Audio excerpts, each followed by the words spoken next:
The storm had already taken 2 cabins by morning. The sky had no color to it, just a heavy gray lid, sealed tight over the wind-blown plains like a coffin nailed shut. Fences snapped like dry twigs. Chickens froze standing up. Men who'd bragged of winter experience couldn't speak through their cracked lips by dawn, their breath burning white against the air like smoke from a dying fire. You could hear wood groaning through the dark, creaking under snow weight, as if the very cabins were whispering their surrender. But down beneath the frost line, beneath the scrub and hoarfrost and the crusted dirt, there was a warmth that should not have existed. Not in that storm, not in that country, and not in the home of the woman they'd all written off. No one had cared much for Mabel Tiller when she first arrived, least of all the men. She was too pale, too plain, and worst of all, too quiet. A woman with no husband, 2 boys, and a far-off accent that sounded neither northern nor southern, just wrong. They'd muttered plenty when she didn't come to barn raisings or sewing circles or the sermons, and they downright scoffed when she started digging. Not a well, not a root cellar. She dug straight into a slope on her claim like some deranged groundhog, with the boys hauling out dirt by the sack. Word got around, and pretty soon they were calling it the mole hole and shaking their heads like it was already written how she'd freeze to death her first December. But she didn't freeze. She didn't even shiver. That first year, when the frost came early and took the Miller baby and half the town's chickens, Mabel's boys were seen walking to the trading post in shirt sleeves.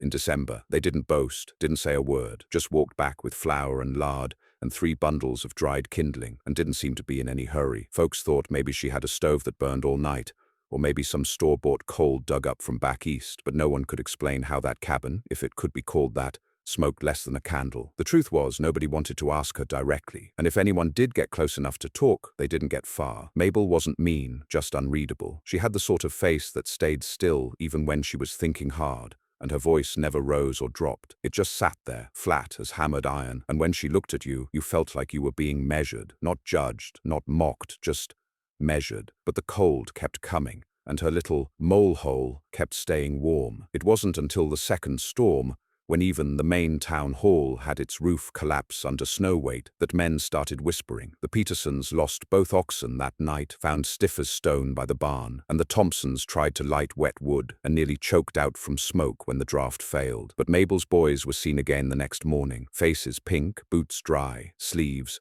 rolled, and that time one of the ranchers, a man named Clay Latham, followed them back, not close enough to be seen, just far enough to watch from behind the ridge. What he saw made his skin crawl, not from fear, but from something more humiliating. The entrance to Mabel's home was nearly invisible. It sat under a jut of earth covered in packed snow and brush, with what looked like a smoke vent made from an old stovepipe poking out at an angle. The door wasn't a door at all, just a slab of old timber, leaning against the hole like a barn shutter left half open. When the boys slipped inside, no light came out, no heat escaped, no sound at all. It was as if they vanished into the hillside. Clay stood there for half an hour before backing away, unsettled. The wind hadn't touched that entrance. Snow hadn't gathered like it did everywhere else. It was warm, he realized. He could feel it faintly against his boots. When he told the others, they mocked him, called him snow drunk. One man even said maybe Mabel was a witch, and Clay didn't laugh, which made everyone else uneasy. Still, they didn't go to her. Not yet. It was the third storm that broke the town. This one came from the west like a charge of cannon shot. Black clouds barreling low, full of fine, dry snow that sliced skin like razors. Temperatures dropped fast, so fast that doors cracked from sudden shrinkage, and ink froze in wells before it could be scribed. This time, it wasn't just chickens and cattle. A whole family, the Vickersons, was found buried in their cabin. Door drifted over. The father, frozen upright beside the stove, trying to light a match with stiff hands. After that, pride gave out, and they went to Mabel. It wasn't a knock. It was more like a desperate clawing. 4 families in all, over a dozen people, slogged through knee-high snow and howling wind to her ridge. They didn't know what to expect. A slap in the face, a locked door, a refusal. They didn't even know if she was alive down there, but they were out of options. When they reached her burrow, the vent was clear. The snow around the opening had melted to slush. That meant warmth. Clay Latham was the one who called out, "Miss Tiller?" No answer. He tried again. "Ma'am, it's the storm. We got children. We'll freeze, please." Still no answer. Then, movement. The timber shifted. A face appeared. It wasn't hers. It was her older boy, Caleb, maybe 10. He looked out, eyes squinting against the wind. "You got babies?" he asked, voice small. "Yes," Clay said. "We do."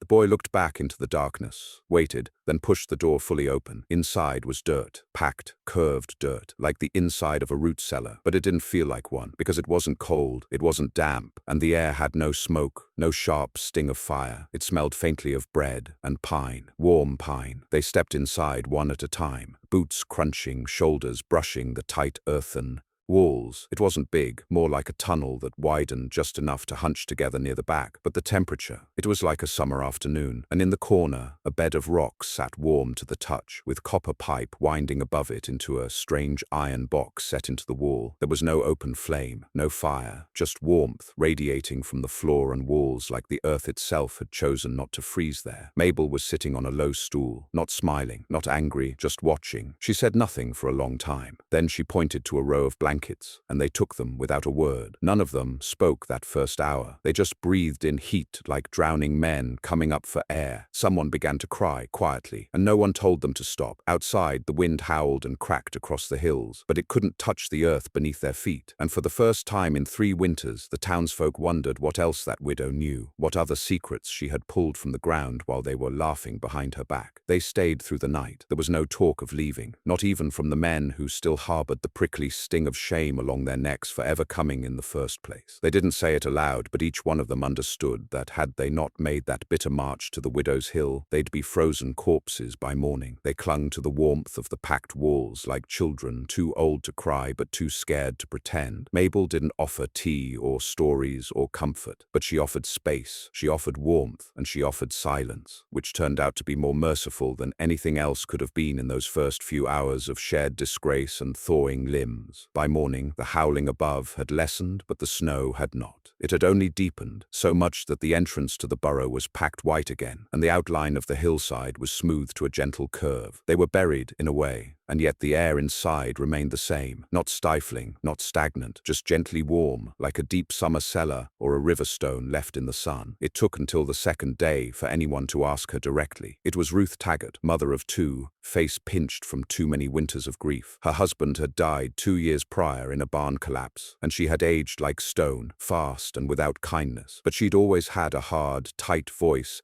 that didn't yield to shame. "How do you do it?" she asked Mabel, crouched near the copper pipe winding through the wall. This warmth. Mabel didn't look at her. She was kneading something in a shallow bowl of flour, her hands steady, fingers square, a smudge of white dust on her forearm. "I listened," she said simply. "To who?" "To the ground." There were snorts, quiet but sharp, the sort men make when they want to mock but don't have the courage to speak full ridicule. Ruth frowned. "The ground don't talk." Mabel looked up. "It groans when it's heavy with water. It breathes steam if you dig deep enough. It holds heat if you trap it, and it don't waste what it stores. Unlike people." No one replied. She returned to kneading. It wasn't what they wanted to hear. They wanted measurements, tools, a method, something they could copy, something they could tell each other at the next supply stop to prove it wasn't magic, just technique. But Mabel didn't speak in diagrams. She spoke in earth, and what made it worse is that down deep they suspected she was right. 2 more families arrived that evening, pounded on the door with fists raw from windburn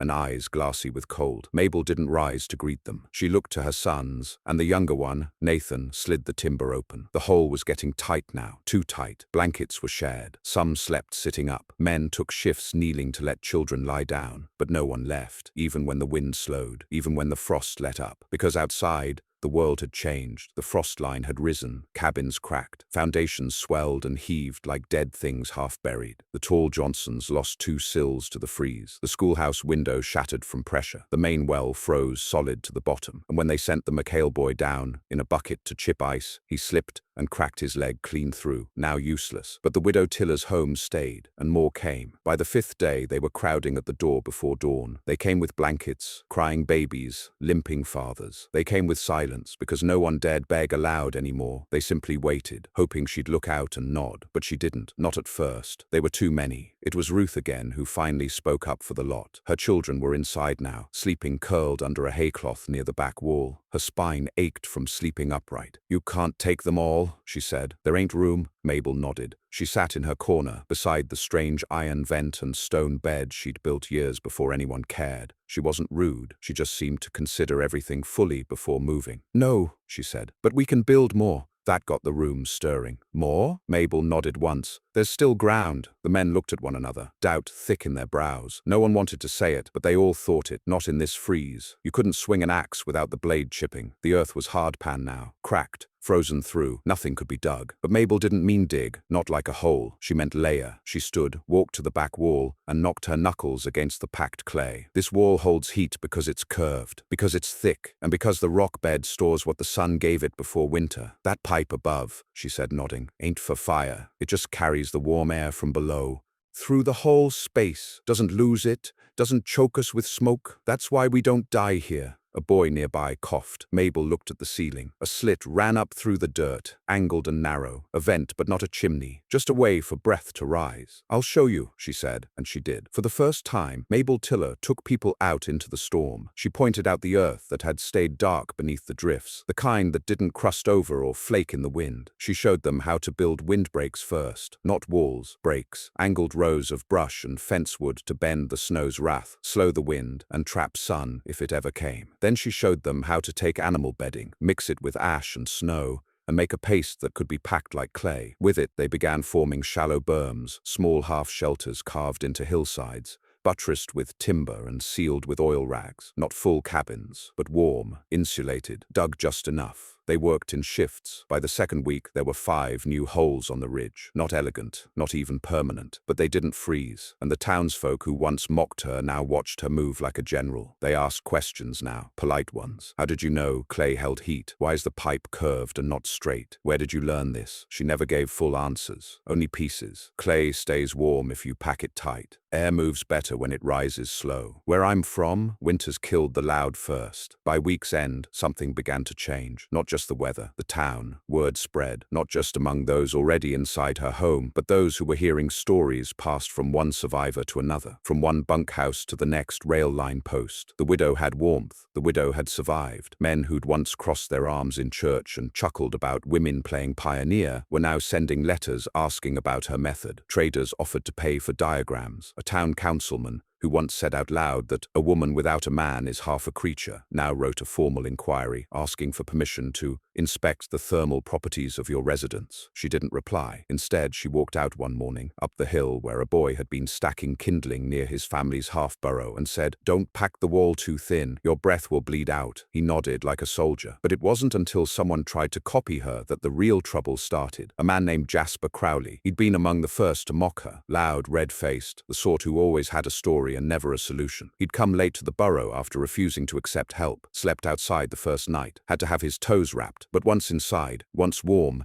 he started sketching, with charcoal, on rags, on plank scraps. He measured the pipe, the rock bed, the slope. He whispered to others, "She's no genius," he said. "Just got lucky with a warm hill. Could do the same back near the valley if you knew what to pack." He built his own copy, on flatter ground, used straight vents, fired a stove to speed the heat, boasted it'd be better than hers. It collapsed in 2 days. Smoke backed up. Ash choked the inlet. The vent froze and cracked. The frost crept in, and his wife, quiet, sweet-eyed Lucy, lost 3 fingers before they pulled her back to Mabel's real burrow. She didn't say, "I told you so." She didn't say anything. But that night, when Jasper limped to the back wall and tried to speak, Mabel lifted one hand. "No," she said, "just that." And he sat down, head low. Outside, the storms kept circling. But inside the hill, the earth kept breathing warmth. And for the first time, no one mocked the silence of the widow. They waited on her word like it was gospel, because she didn't raise her voice. She didn't boast. She just stayed warm when the plains froze. By the 3rd week of the freeze, the town had become quieter than anyone thought possible. Not out of calm, but reverence. The kind of reverence born of fear and awe mixed in the same pot. Like when a fire barely keeps your last child warm, or a stranger with mud on her face says one word that saves your home from collapse. It wasn't just the cold anymore. It was what the cold had revealed, about who had real strength and who had only spoken of it, who survived because they knew how to bend to the earth, and who froze stiff because they refused to kneel. And in the center of that revelation stood Mabel Tiller. She did not ask for thanks. She did not accept payment. She taught because she saw the need. And when someone asked why she taught, she said something strange. "Because the ground taught me first." No one understood what that meant, not truly. But after enough nights under her roof, or in the shallow offshoot burrows they'd learned to dig with her method, they stopped asking. The heat explained more than words ever could. But warmth once felt, creates hunger, not just for survival, for ownership. It started with the councilman from Rosethorn Ridge, Harold Gall. He arrived on a sleigh, well-dressed despite the wind, face full of pride and frost. He didn't ask to be let inside. He demanded, claimed the county had a right to inspect any dwelling built on public claim land, especially if it had become a site of unofficial refuge and innovation. That was his phrase. The townsfolk tried to block him at first. Clay Latham stepped in front of the burrow opening, boots wide in the snow. Ruth stood behind him with her arms folded, but Harold raised a gloved hand, smiled like a banker, and said he wasn't there to cause trouble. He just wanted to verify the structure, maybe commission similar efforts across the plains. Use public funds, he said. He smiled while he said it, but his eyes were cold, like someone measuring a bank. Vault he hadn't yet stolen. Mabel stepped out, slow and still. She wasn't dressed for greeting, just in her patched shawl and a hat made from scraps. She didn't offer him a seat or a smile. "You want to inspect?" she said flatly. "Yes," he said, straightening. "Only a short visit, for the good of the county." She looked at the crowd behind him, at the children playing in the dirt trenches, where warm air seeped upward like smoke, at the men still repairing cracked rafters above their own failed cabins, at the women hanging strips of boiled cloth out to dry on wooden slats, warmed not by fire but by buried rock. Then she looked back at Harold. "No," she said. He blinked. "Excuse me?" "No," she repeated. "You're refusing a government official access to public shelter during an emergency?" "It ain't public. It's mine." He laughed, the wrong kind of laugh. "Ma'am, I believe you misunderstand the law. Your dwelling may be your own, but the land—" She didn't flinch. "I built it. I warmed it. I kept it from choking with ash or freezing at the spine. You came after it worked. So no, it's not yours, and it won't be copied just so others can fail with it. I don't build for pride or money." Clay stepped forward, face like stone. "You heard her." Harold's smile turned brittle. "I'll return with writs and men." Mabel said nothing, just turned and walked back inside. That night the snow came back heavy, too heavy, like a punishment. The sky dropped so much white that roofs sagged even with bracing. The new offshoot burrows groaned beneath the pressure, and 3 of them cracked at the seams where families hadn't packed the clay tight enough. No one died, but a boy got trapped for 2 hours beneath a wall, and when they finally pulled him out, his face had the look of someone who'd seen the edge of something that doesn't end. Mabel didn't sleep that night. She moved between each shelter, adjusted the walls, added vents, took measurements with her palms against the dirt, feeling for breath, for moisture, for shift. She didn't speak unless asked, and even then, only in nods or small, sharp phrases. "It's holding. Too dry. Add snow to the seams." Vents angled wrong. Pull it back a finger's width. The others followed her like children. By morning, they had 3 more usable shelters. She didn't sleep until the sun hit the rim of the hill. But Harold returned that afternoon. He brought 3 riders, men with coats, rifles, and no frost on their cheeks. They hadn't come far, and they hadn't come to ask. They demanded she leave the burrow, claimed the Territory Council was seizing the design under emergency claim, called it communal architecture for crisis regions, said she'd be compensated once it was registered. Ruth told them to go to hell. Clay drew his rifle. And Mabel? She stood at the door, calm. "Your riders, where'd they sleep?" "Last night?" she asked. Harold sneered. "At the Redstone Station? Was it warm?" He didn't answer. She looked at the men behind him. "You can try to take what you don't understand, but this earth don't care about your ink or your stamps. It doesn't keep fools warm." Then she said something none of them forgot. "You can write down my method if you like, but it won't work for you. Not unless you live it. Not unless you kneel in the dirt and listen to what it says back." They didn't know what to make of that, because to them, dirt was just dirt. But Mabel had built something alive. It was the preacher, a quiet man who rarely spoke in town unless the Bible was open, who said it best a week later. "Her home," he said, standing near the edge of her burrow. "It's not shelter, it's a covenant." And so word spread again, but this time not in whispers. People began traveling from neighboring counties, not just for warmth, but to learn, to sit, to ask questions. And Mabel taught them, though not the way they expected. She didn't hand out drawings or blueprints. She took them into the earth, made them dig, made them feel the layers, made them guess which clay held air, which stone stored warmth, which angles the frost would sneak through. Some gave up halfway, but those who stayed built, and those who built right lived. By the end of winter, over 17 such earth homes dotted the edges of the county. They weren't pretty, they weren't fast, but they worked. And for the first time in anyone's memory, not a single soul froze in the next freeze. Mabel never raised her voice, never took credit. When they tried to name a hill after her, she refused. When they offered her coin for lessons, she told them to buy salt instead. It lasts longer than flattery, But the respect never left her. Children who'd been born during the winter grew up calling her the woman who taught the dirt to speak. Some thought she'd learned the method from miners. Others said she was raised by Sioux and stolen back east, carrying old secrets with her. But none of them ever knew the truth. Only her boys did, and they never told, because they remembered something their mother once said, one night long before the storm, when they were still hauling dirt by hand, back sore, lips dry. They had asked her then, "Why here? Why build into the ground?" And she'd said, "Because the wind can't follow you where the earth holds you close. And I've had enough of wind." They hadn't understood it then, but they did now. The wind had come, the cold had screamed, the cabins had cracked, and the proud had fallen. But the ground, Mabel's ground, had held, and it stayed 70 degrees, while the plains turned to ice. By the time the spring thaw reached the edge of the southern ridges, the burrow was no longer just Mabel's home. It was a place men came to kneel. The frost retreated slowly that year, like it knew it had lost something, as if it were embarrassed to have been bested not by fire or steel, but by quiet persistence and dirt-packed wisdom. The world outside had shifted, and not because it warmed. No, warmth would come in its own time, but because something had been proven beneath that hill, something harder than ice and deeper than pride. And it wasn't just the cold that broke that winter. It was the townsfolk's idea of who deserved to be listened to. They didn't say it aloud. No one offered apologies, not in that part of the country. But they kept showing up, not with gifts or letters, with labor, with hands. By the fourth week after the great storm, a small line had formed along the lower slope of Mabel's hill. Not just people seeking shelter. These were people asking how to build one for themselves. They came with picks, broken shovels, hunks of warped timber. They brought what they could carry. Some came alone, some brought children. One woman, whose husband had died in the storm's first wave, showed up with a blanket full of stones and a quiet look in her eyes that asked, "How do I start?" Mabel did not give speeches. She didn't draw lines in the dirt, but she taught, with her hands, with a look, with silence. You knew you were doing it wrong when she didn't nod. You knew you'd gotten it right when she looked at the wall you'd packed and said, "That'll hold." Soon the slope behind her own burrow had more than 15 entrances, each one different in shape. Some were little more than holes with brush roofs. Others had begun to mimic her own design. Curved vents, warm stone beds beneath the floor, heavy packed clay with straw insulation between. Each one bore her touch, but none were hers. She didn't oversee them like a foreman. She let people fail, let them sweat, let them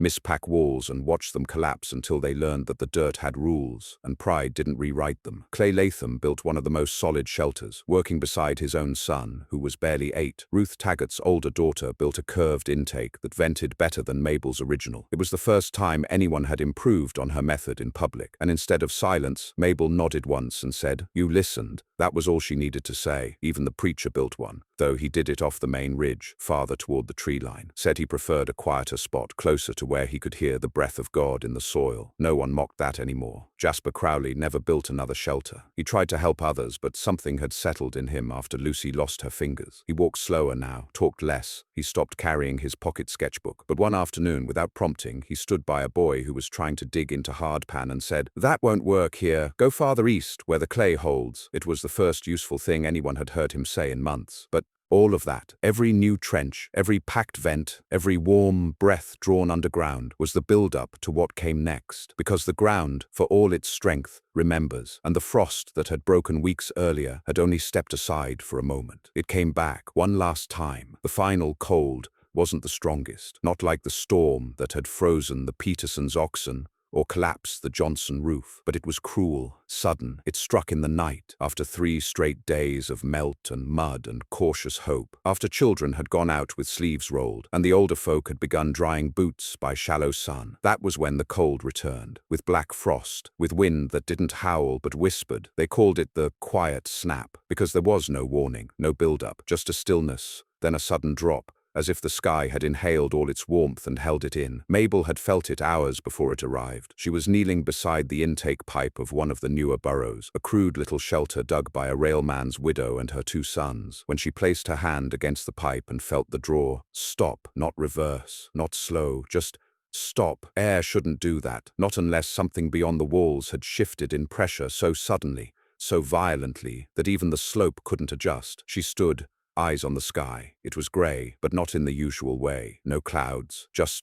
grey. "Bring them in," she said to no one in particular. But the boys heard her. They ran, told the others. Clay called it out. Ruth banged a pan from the side of her burrow, until the noise echoed down the hill. The preacher came last, clutching a girl in his arms who'd been playing too far downwind. They crowded back into Mabel's original home, 23 of them, not because they had to, but because they chose to. The other shelters had grown strong, held heat. But when the sky shifts in a way that turns men's bones to ice, you go to the place where the earth first learned to protect you. Mabel sat at the center. She didn't speak for a long while. Then, as the last of the wind found its way through the vent pipe and left a faint whistling, she said, "You've packed your walls well." Ruth nodded. "We did. They'll hold." "You think this is the last one?" Clay asked. Mabel didn't answer right away. Then, "The ground doesn't forget, and neither should we." They all sat quietly after that, not out of fear, out of respect, because it wasn't just about warmth anymore. It was about remembrance. When morning came, the hill had no snow, not one flake. The wind had rushed so fast across the surface that it had pulled the snow with it, leaving bare earth behind. But farther down, near the plains, cabins had burst, literally burst. Walls blown outward from sudden internal pressure, frost rising from the floor, collapsing joists, blowing out glass and shattering hearthstones. 3 more families had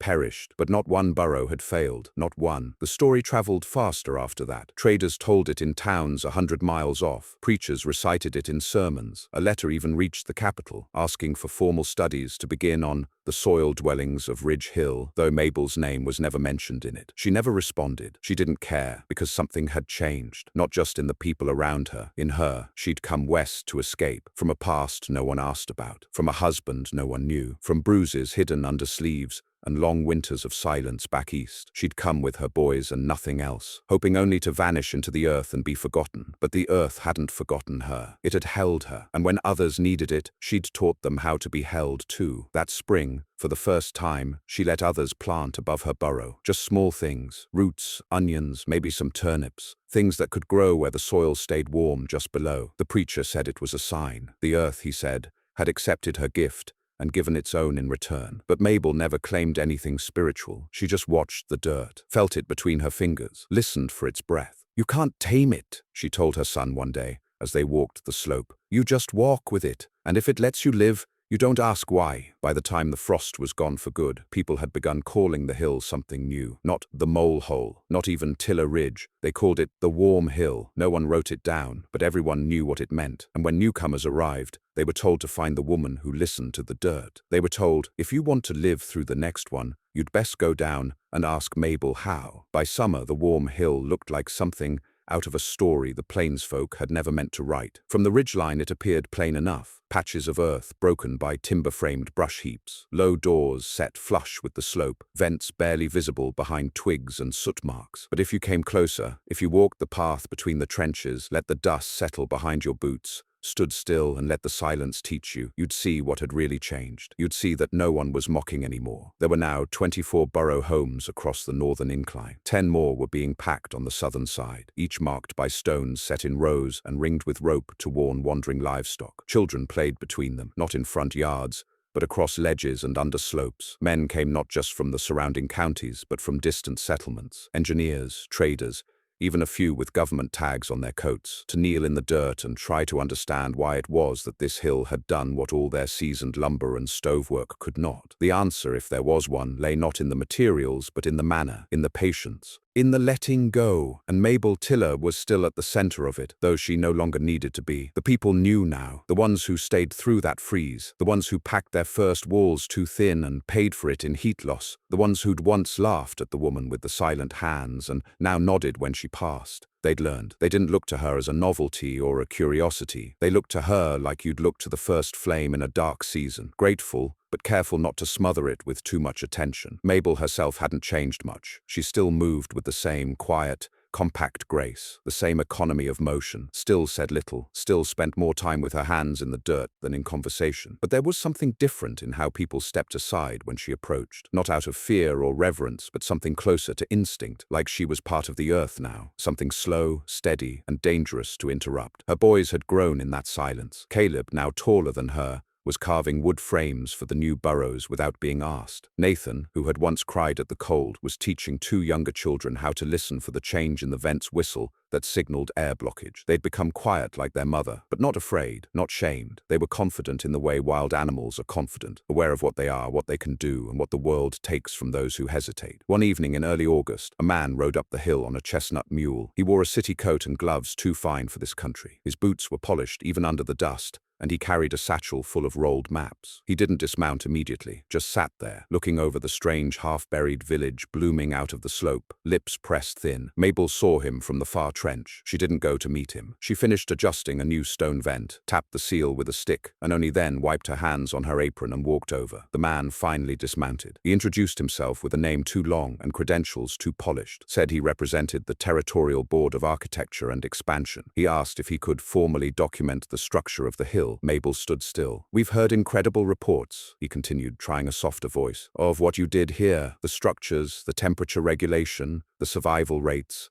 It's unheard of, and with your permission we'd like to take detailed notes, possibly create a handbook." He smiled, measured, not cruel, just used to getting what he asked for. She looked past him, at the hill, at the burrows, at the trench where two children were dragging clay in a basket and laughing as they spilled it, at the slope where someone had planted beans and the tendrils were beginning to curl over the lip of a vent. She looked at the man again. "You can stay," she said. His smile widened. "You can sleep in the dirt, work with your hands, and pack walls until your knuckles crack. If you do that through winter, and the hill lets you live, you'll know what to write. If not..." She let the silence finish the sentence. He nodded, faltering. "And if I don't want to build one myself?" She shrugged. "Then you'll never understand it." And that was that. He stayed, for a while. He slept in a borrowed burrow, worked beside the others. He blistered, got sick, recovered, wrote less than he expected to, said more to himself than on paper. By the time he left, he had no handbook, only a journal with mud-stained pages, and a letter tucked into the spine that read, "Some things don't pass through ink, only through the body." When he got back to the city, no one published it, but he didn't care. The warm hill didn't need a book. It had people. By the fall, other settlements had tried to copy the method. Some succeeded, most failed, because they rushed, because they drew diagrams before touching the earth, because they tried to make it theirs before asking if they belonged to it. But the people of the warm hill knew better. And the strange thing was, it never became a town. No schoolhouse, no saloon, no sheriff's office, just earth, just warmth, just families and burrows and the slow, careful listening that kept them all alive. Years passed. Children grew. The cabins down on the plains crumbled under newer storms. Some rebuilt with lumber again. Others came up to the hill, asking for space. Most were allowed in. One winter, a family of 9 arrived from the south. They'd traveled nearly 100 miles, having heard of the woman who built heat out of clay and silence. Mabel wasn't there to meet them. She was gone by then. But Caleb was. He helped them dig their first trench, showed them the pipe bend, helped them test the wall seal. They asked what had happened to his mother. He didn't answer at first, just looked up at the sky, clear and cold, and said, "She went further in." It took them a while to understand what that meant. She hadn't died. She hadn't left. She dug deeper. They found her months later, alive and quiet,